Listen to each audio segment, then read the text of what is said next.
সালাত কোনো সমস্যা মানে না। অজু করে সালাত আদায় করতে হয়, পানি নেই, তায়াম্মুম করে পড়ো। তায়াম্মুম মাটি নেই, এমনিতেই পড়ো। দাঁড়িয়ে সালাত আদায় করতে হয়, তো দাঁড়িয়ে পারছি না, বসে করো। তো বসে পারছে না, শুয়ে করো।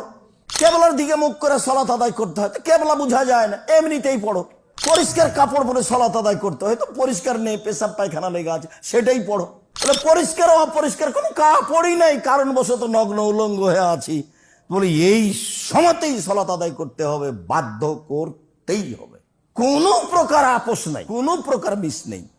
এতটুক যে শতকরা 95 জন মুসলিম যেটা বুঝতে চায় না, যেটা আল্লাহ রাসূল সহজ করেছেন, সেটা হলো সফরে আছেন, তখন জোহর 2 আসর 2 একসাথে পড়ে নেন।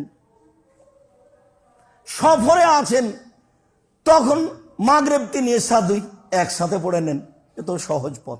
জোহরের আগেই বের হয়েছেন সফরে, তো জোহর ঠেলে নিয়ে যান আসরে। জোহরের টাইমে বের হয়েছেন, তো আসর আগে আনেন জোহরে। মাগরিবের আগে বের হয়েছেন, মাগরিব নিয়ে যান এশায়, রাত 10টা হোক না কেন, 12টা হোক না কেন, মাগরিব একবারে নিয়ে যাবেন এশায়। মাগরিবের টাইমে বের হয়েছেন, এশা নিয়ে চলে আসেন মাগরিব। সব সহিহ হাদিস, সময়ের গতিতে সব আসবে ইনশাআল্লাহ।